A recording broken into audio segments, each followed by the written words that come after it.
नमस्कार दोस्तों, आप सभी का स्वागत है हमारे YouTube चैनल पर। तो जैसे कि हमने प्रीवियस ईयर वीडियो में देखा था थारू जनजाति के बारे में, तो उसका नेक्स्ट पार्ट है हमारा भूटिया जनजाति। तो आज हमारा भाग 23 रहेगा। इससे पहले 22 भाग हो चुके हैं। जो भी नए बच्चे हैं वो पिछले भाग देख सकते हैं सारे के सारे। तो आज हम भूटिया जनजाति के बारे में बात करेंगे कि यहाँ से क्या क्या सवाल बन सकते हैं एग्जाम में, आने वाले एग्जाम में, चाहे वो वीडियो हो, पुलिस का एग्जाम होने वाला है, उसके बाद फॉरेस्ट गार्ड की वैकेंसी के लिए बात चल रही है, सीजपाल के लिए चल रही है, पर पीसीएस वगैरह सारे एग्जाम कंटिन्यू लाइनअप है। तो आप अपनी तैयारी अच्छी करते रहें। और आज हम देखते हैं भूटिया जनजाति के बारे में। तो भूटिया जनजाति के बारे में ये पहले देखेंगे हम कि भूटिया ट्राइब्स कहाँ कहाँ रहती है। तो भूटिया ट्राइब्स हमारा एक तो उत्तरकाशी डिस्ट्रिक्ट में मिलेगी आपको, आगे भी हम देखेंगे उत्तरकाशी डिस्ट्रिक्ट में यहाँ पे मिलेगी। इसके साथ साथ आपको चमोली में भी मिलेगी थोड़ी बहुत, और चमोली के बाद ये पिथौरागढ़ में मिलेगी आपको। तो यहाँ पे हमारा भूटिया ट्राइब्स मिलती है। तो आगे हम देखते हैं यहाँ से क्या क्या सवाल बन सकते हैं। तो सवालों में देखेंगे हम कि पहला सवाल है हमारा, भूटिया शब्द का प्रयोग सर्वप्रथम किसने किया था। तो भूटिया शब्द का प्रयोग सर्वप्रथम किया था हमारा एटकिंसन ने। किसने किया था, ध्यान रखेंगे, एटकिंसन ने किया था। और इनको माना जाता है अर्ध घुमंतु जनजाति, इसको माना जाता है क्योंकि ये गर्मी के टाइम पे तो पहाड़ों में निवास करती है, और जब अधिक सर्दी पड़ती है तो उसके बाद ये थोड़ा प्लेन एरिया में आ जाती है, मतलब ज्यादा नहीं पर थोड़ा डाउन एरिया में ये आ जाती है। इसको इसलिए इसको अर्धघुमंतु जनजाति भी कहा जाता है। और ये खुद को किरात वंशीय जनजाति कहते हैं, इनको ध्यान रखेंगे, किरात वंशीय। और वैसे ये अपने आप को खस राजपूत कहते हैं। क्या कहते हैं, खस राजपूत। ये वर्ड भी आप ध्यान रखेंगे, अपने आप को ये खस राजपूत कहते हैं। तो आगे चलते हैं। नेक्स्ट क्वेश्चन है हमारा, राज्य में भूटिया लोग 1962 से पहले किन दर्रों के माध्यम से तिब्बत से व्यापार करते थे। तो ये थे नीति दर्रा, माणा दर्रा, दारमा दर्रा आदि।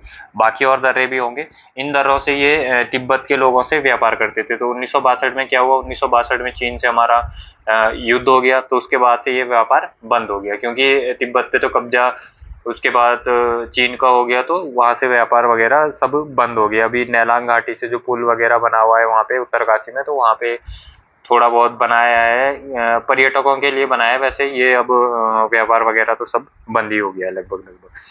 तो इसमें ये जो महान हिमालय है वहां पे सर्वाधिक जो जनजाति रहती है, तो ये आबादी सर्वाधिक इन्हीं की पाई जाती है वहां पे महान हिमालय में, क्योंकि इनको आदत होती है बर्फ वगैरह में रहने की। तो वहां पे यही जनजाति सर्वाधिक पाई जाती है। आगे चलते हैं हम नेक्स्ट क्वेश्चन की ओर। नेक्स्ट क्वेश्चन है हमारा, भूटिया जनजाति की उपजाति कौन कौन सी है। तो भूटिया जनजाति की उपजाति हमारा व्यासी, जेठरा, छापड़ा, छापड़ा को बकरिया भी कहा जाता है, मारछा, तोलछा, चौंदासी, जोहारी और सौका, ये उनकी इनकी उपजातियां हैं। और ये लगभग 291 यानी 291 गांवों में ये निवास करते हैं। कौन सी, भूटिया जनजाति, ध्यान रखेंगे आप ये भी। और इसमें अभी ऊपर जब मैप आया था तो उसमें हम देख रहे थे कि कौन कौन सी जिले में ये जनजातियां रहती है। तो इसमें हम देखेंगे कि चमोली में, पहला देखेंगे हम चमोली में इनमें से रहती है जो इनकी उपजाति है। तो चमोली में रहते हैं मारछा व तोलछा। ध्यान रखेंगे, नोट कर लेंगे, ये पूछा जाता है एग्जाम में, तो आप ध्यान रखेंगे मारछा व तोलछा। ये कहाँ रहते हैं, तो ये चमोली में रहते हैं, मारछा व तोलछा। और अगर पूछेगा उत्तरकाशी में, तो उत्तरकाशी में रहती है इनका जाड़ जनजाति, ये जाड़ उपजाति है इनकी। और पिथौरागढ़ में पूछेंगे तो पिथौरागढ़ में रहते हैं जोहारी, ध्यान रखेंगे, जोहारी।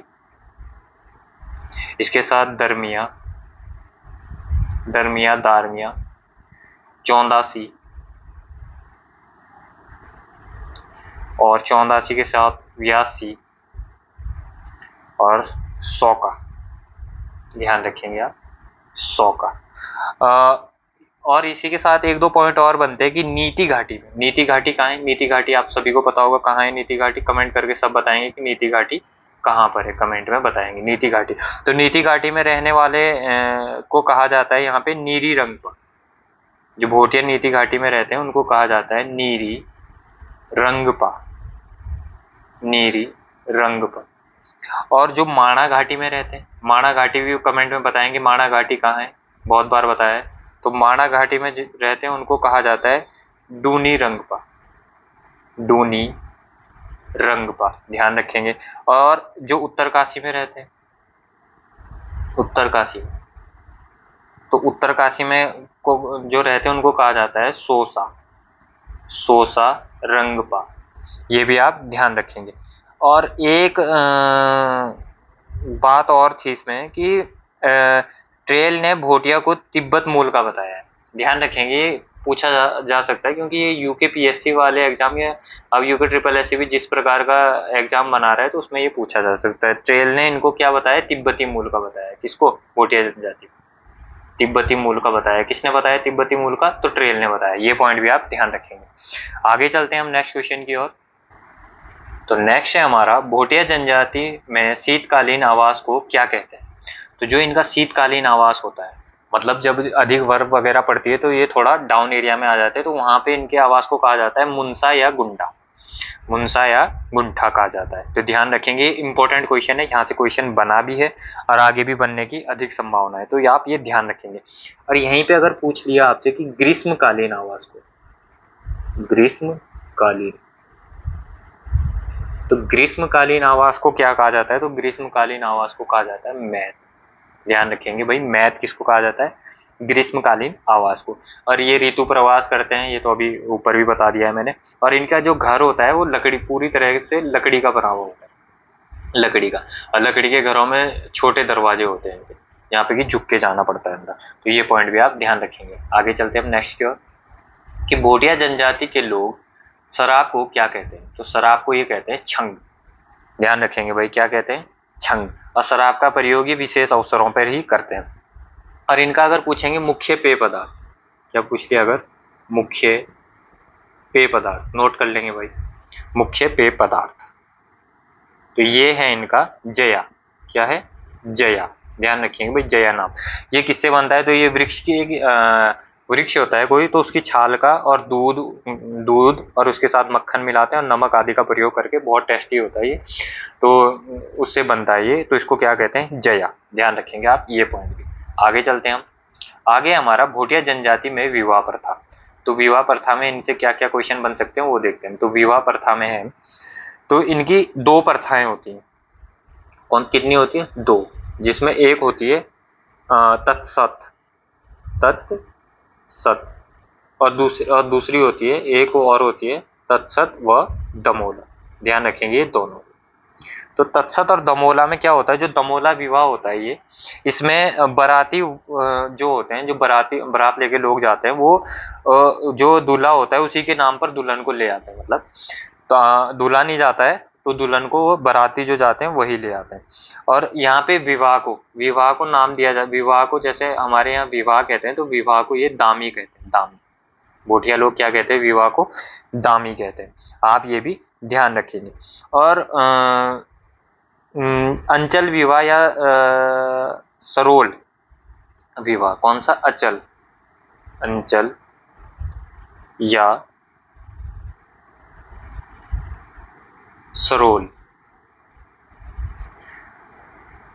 अंचल या सरोल विवाह इनमें प्रचलित है, ये भी आप ध्यान रखेंगे। किसमें, ये जो इनकी उपजाति है जाड़, कौन सी उपजाति है इनकी, जाड़ उपजाति, उसमें ये प्रचलित है, अंचल व सरोल विवाह, ये मतलब ध्यान रखेंगे आप ये पॉइंट भी। तो और भोटिया लोग पूछेंगे अगर सगाई की रस्म को, अगर पूछ लिया सगाई की रस्म को भोटिया लोग क्या कहते हैं, तो सगाई की रस्म को ये कहते हैं थोची, थोची लिख लेंगे आप, नोट कर लेंगे इसको, थोची आप ध्यान रखेंगे। और यहाँ पे युवा गृह या रंगभंग प्रथा का प्रचलन भी है, कौन सी प्रथा, रंगभंग प्रथा, पूछ लेंगे आपको रंगभंग प्रथा किस जनजाति में प्रचलित है, तो ये किसमें है, भोटिया जनजाति में। तो रंगभंग प्रथा में क्या होता था कि एक गांव से दूर अलग एक कमरा बना दिया जाता था, तो उसमें जो यंग लड़के और युवतियां होती थी उनको कमरे में रात भर वो नृत्य वगैरह करते थे और वहीं लड़कियों को पसंद कर लिया जाता था और दूसरे दिन उनकी शादी विवाह करवा के उनको घर भेज दिया जाता था, ऐसा कुछ प्रचलन था। तो अब तो ये समाप्त हो चुका है लगभग, अब तो ऐसा कुछ है नहीं, तो ये पॉइंट भी आप ध्यान रखेंगे। और अगर पूछेंगे स्वरा, स्वरा क्या है, स्वरा, स्वरा, तो स्वारा है, ये स्वारा भोटिया लोग अपने सगे संबंधियों को कहते हैं, यानी जो रिश्तेदार होते हैं उनको ये स्वारा कहते हैं। ध्यान रखेंगे, सगे संबंधियों को क्या कहते हैं, स्वारा कहते हैं। ये पॉइंट भी आप ध्यान रखेंगे। और पूछेंगे कि विवाह के अवसर पर कौन सा नृत्य करते हैं, विवाह के अवसर पर, ये पॉइंट भी आप ध्यान रखेंगे। तो विवाह के अवसर पर ये पौना नृत्य करते हैं, ये भी आप पॉइंट ध्यान रखेंगे।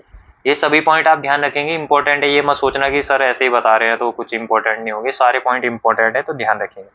और जो पौना नृत्य होता है, इसमें क्या होता है कि एक हाथ में रुमाल रखा जाता है। क्या रखा जाता है, एक हाथ में रुमाल लेके इसको किया जाता है। ये भी पॉइंट आप ध्यान। तो ये विवाह से संबंधित था इनका। आगे चलते हैं हम। ये इंपॉर्टेंट मैंने बता दिया है, बाकी इतना डीप जाने की जरूरत भी नहीं है, थोड़ा यही अगर ध्यान रखेंगे तो इतना काफी है। आगे चलते हैं हम नेक्स्ट क्वेश्चन की ओर। नेक्स्ट है हमारा भोटिया जनजाति की धार्मिक व्यवस्था। तो इनकी धार्मिक व्यवस्था के बारे में हम जानते हैं। तो भोटिया लोगों द्वारा अगर कौन कौन से देवताओं की पूजा की जाती है इसमें देखेंगे हम। तो भोटिया लोगों द्वारा एक तो ग्वाला, नोट कर लेंगे आप, ग्वाला देवता। दूसरा कैलाश पर्वत की पूजा की जाती है, कैलाश पर्वत, ये भी आप ध्यान रखेंगे। और नंदा देवी की पूजा की जाती है, जो चमोली वगैरह में रहते होंगे वो नंदा देवी की पूजा करते होंगे। और द्रोणागिरी की भी पूजा की जाती है, ये भी पॉइंट आप ध्यान रखेंगे। द्रोणागिरी जो पर्वत है उसकी भी पूजा की जाती है। और इसके साथ ये बैग रैम चैन, ध्यान रखेंगे ये नाम, बैग रैम चैन, इन देवता की, आदि देवताओं की पूजा करते हैं। और साथ में ये भूमियाल देवता की भी पूजा करते हैं, ध्यान रखेंगे भैया, भूमियाल देवता की भी ये पूजा करते हैं, ये भी आप ध्यान रखेंगे। और घंटाकर्ण देवता की पूजा ये कौन करते हैं, घंटाकर्ण देवता, सुना होगा, इसका मंदिर माणा में भी है। तो घंटाकर्ण देवता जो बुग्यालों में पशु चराने वाले होते हैं, तो उनके जो पशु होते हैं उनकी रक्षा करने के लिए घंटाकर्ण देवता की पूजा करते हैं। किसकी, जो बुग्यालों में पशु चारक होते हैं वो घंटाकर्ण देवता की पूजा करते हैं पशुओं की रक्षा के लिए। ये ध्यान रखेंगे आप घंटाकर्ण देवता के बारे में। नेक्स्ट इसमें था एक था इनका साई देवता, साई देवता। तो साई देवता का पूजा किस लिए करते थे, तो ये साई देवता की पूजा खोए हुए पशुओं का पता लगाने के लिए करते थे। किसके लिए, खोए हुए पशुओं का पता लगाने के लिए किसकी पूजा करते थे, तो साई देवता की पूजा करते थे। ये भी पॉइंट आप ध्यान रखेंगे। और पशुओं की रक्षा के लिए, पशुओं की रक्षा के लिए किस देवता की पूजा करते थे, तो पशुओं की रक्षा के लिए करते थे ये सिद्धवा व विधवा, सिद्धवा व विधवा देवता की पूजा करते थे। ये पॉइंट भी आप ध्यान रखेंगे। और विपत्ति के समय भोटिया लोग तिब्बती देवी देवताओं की भी पूजा करते थे। तो तिब्बती देवी देवता कौन से थे, ये थे भैला और एक और था इसमें घुरमा, भैला और घुरमा, इन देवताओं की पूजा करते थे। तिब्बती देवी देवता है तो इनकी पूजा करते थे। और एक क्वेश्चन, मोस्ट इंपोर्टेंट क्वेश्चन है कि प्रत्येक 12 वर्ष में कौन सा उत्सव मनाते हैं भाई, सभी को पता होगा, तो वो मनाते हैं कंडाली उत्सव। और कभी कभी ये पूछ लेगा कि कृजि उत्सव पूछ लेगा कि कृजि उत्सव किस जनजाति के द्वारा मनाया जाता है, तो आंसर होगा भोटिया। ध्यान रखेंगे भाई, कृजि उत्सव, यानी जो कंडाली उत्सव है उसी को कृजि उत्सव बोला जाता है। ये पॉइंट भी आप ध्यान रखेंगे। और गवन संस्कार, अगर पूछेंगे आपसे कि गवन संस्कार, एक मिनट थोड़ा सा, अगर आपसे पूछा गवन संस्कार, गवन संस्कार, तो गवन संस्कार किस में होता है, तो ये भी भोटिया जनजाति में होता है। गवन संस्कार आप ध्यान रखेंगे। और भूमि संस्कार, भूमि संस्कार, तो जो ये इनकी उपजाति है सौका, उसमें होता है कौन सा, गवन संस्कार, भूमि संस्कार। अब भूमि संस्कार होता क्या है, तो भूमि संस्कार होता है कि जब शिशु, छोटा बच्चा होता है, नवजात बच्चा, वो 3 माह का होता है, तो उसको नए कपड़े पहनाए जाते हैं, नए वस्त्र पहनाए जाते हैं, तो उसको भूमि संस्कार कहा जाता है। वैसे और भी बहुत सारे संस्कार हैं, तो अभी इम्पोर्टेंट यही है लगभग, तो कभी देखेंगे नेक्स्ट वीडियो में, कभी नेक्स्ट पार्ट में उसको देखेंगे अच्छे तरीके से। तो अभी आप इतना ही ध्यान रखेंगे। आगे चलते हैं हम नेक्स्ट की ओर। तो नेक्स्ट है हमारा भोटिया जनजाति की सांस्कृतिक व आर्थिक परंपरा। तो सांस्कृतिक और आर्थिक परंपरा में देखेंगे हम इनका। तो सांस्कृतिक में है कि भोटिया लोग तिब्बत से गमिया पद्धति आप ध्यान रखेंगे, गमिया पद्धति। तो गमिया पद्धति से ये किससे व्यापार करते थे भोटिया लोग? तो ये तिब्बत से व्यापार करते थे गमिया पद्धति से। तो गमिया पद्धति क्या होता था? एक पत्थर के दो टुकड़े करके एक दूसरे के पास मितुर या साझेदारी के प्रतीक के रूप में रखा जाता था। किसके प्रतीक के रूप में? मितुर या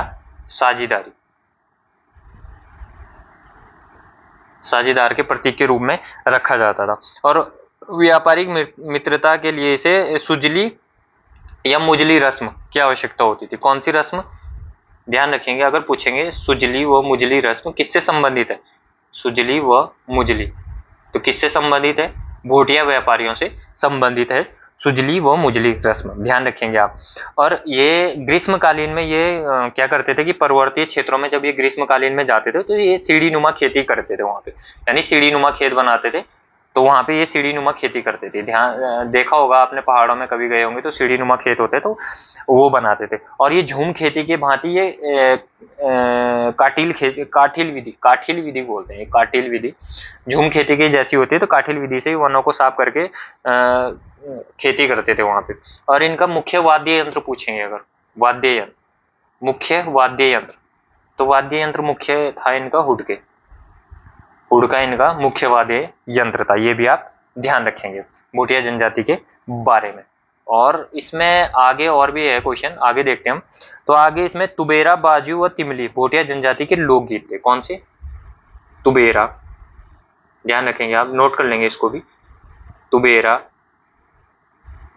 बाजू व तिमली, इनके क्या है? लोकगीत है भाई, ध्यान रखेंगे आप ये। तिमली लोकगीत किस पे आधारित था? तो तिमली था सामाजिक विषय पे। किस पे? सामाजिक विषय पे। तिमली लोकगीत सामाजिक विषय पे आधारित था। और जो दूसरा था हमारा बाजियो, तो ये रस प्रधान है। बाजियो क्या है? रस प्रधान गीत। ये भी आप पॉइंट ध्यान रखेंगे। और तुबेरा है रसिया प्रकार का गीत, रसिया प्रकार का गीत। ये भी पॉइंट आप ध्यान रखेंगे। और जीबू आपने, एक जानवर होता है जीबू, ये जानवर गाय के आकार का होता है ये जीबू, तो उसको पालते हैं ये।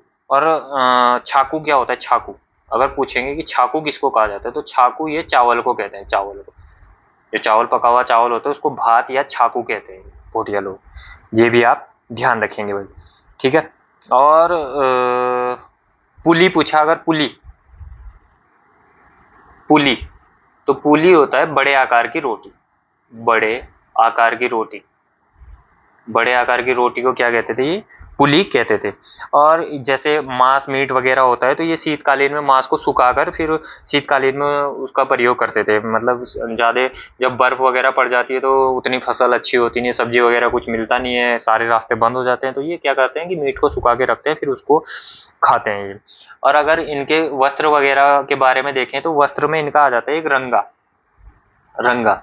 तो रंगा क्या होता था? तो ऊन घुटने तक पहनने वाला कोट होता था, ये ऊन का बना हुआ होता था।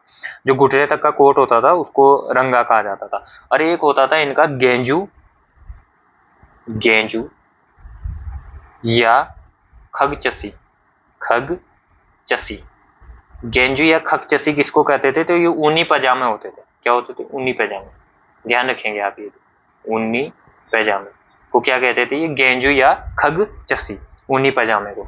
और इसके साथ ही इनका एक और होता था, क्या होता था? बांखे, ये पूछा भी गया है शायद किसी एग्जाम में। तो बांखे होता था ऊन से बने जूते होते थे, उनको क्या कहते थे? ये बांखे कहते थे।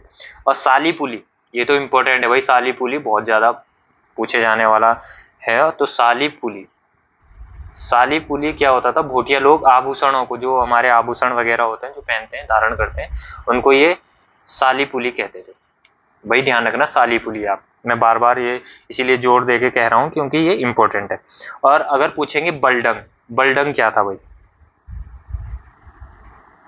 तो ये बलडंग था चांदी से बनी सिक्कों की माला, सिक्कों की माला, जो चांदी के सिक्के होते थे उसकी माला होती थी जो, उसको ये बलडंग कहते थे। और एक होता था मनसाली, तो मनसाली क्या था भाई, तो ये लाल मनके की माला, कैसी, लाल मनके की माला, ये भी आप पॉइंट ध्यान रखेंगे। और एक होता था बिरावली और पतेली वाली, लिख देता हूं मैं, बीरावली। और एक होता था पतेली, पतेली वाली। और एक होता था झाकरी, झाकरी वाली। ये क्या थे, सिर पे पहनने वाले आभूषण, सिर पर धारण करने वाले आभूषण, बीरा वाली, पतेली वाली, झाकरी वाली, ध्यान रखेंगे आप, सिर पर धारण करने वाले आभूषण थे। और एक होता है लक्षेप, लक्षेप अंगूठी जो पहनते हैं उसको क्या बोलते थे भाई, लक्षेप बोलते थे। और अब देखते हैं हम थोड़ा भोटिया की जो उपजाति थी जाड़, इनके बारे में 2-4 फैक्ट है वो भी हम देख लेते हैं। ये जाड़ जनजाति कहाँ पर निवास करती है, तो उत्तरकाशी में, बताया था मैंने ऊपर भी आपको, कहाँ पर, उत्तरकाशी में निवास करती है जाड़।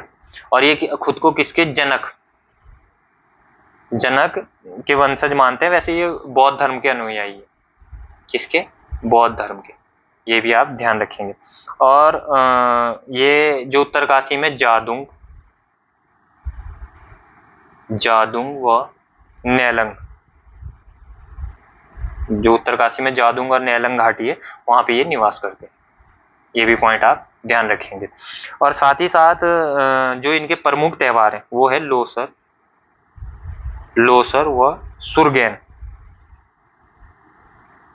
लोसर व सुरगैन इनके प्रमुख त्योहार है। और लोसर कब मनाया जाता है, बसंत पंचमी, इंपॉर्टेंट है भाई ये, बसंत पंचमी को क्या मनाया जाता है, लोसन। और इनकी भाषा, अगर पूछेंगे जाट जनजाति की भाषा, तो ये इनकी भाषा को बोला जाता है रोम्बा, क्या बोला जाता है, रोम्बा, इंपॉर्टेंट है, ध्यान रखेंगे।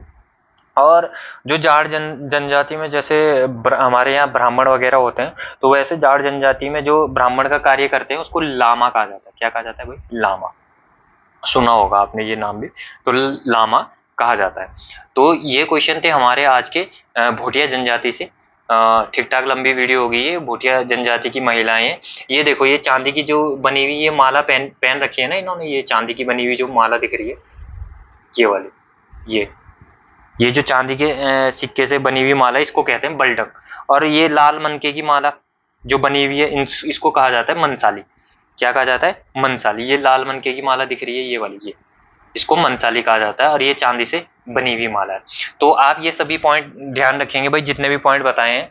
अगर वीडियो थोड़ा आपको स्लो लग रही है तो थोड़ा फास्ट कर लीजिएगा, 1.5 पे करके देख लीजिएगा, पर पूरी वीडियो देखिएगा क्योंकि इंपॉर्टेंट फैक्ट बताए गए हैं इसमें, तो ध्यान से आप पूरी वीडियो देखिएगा।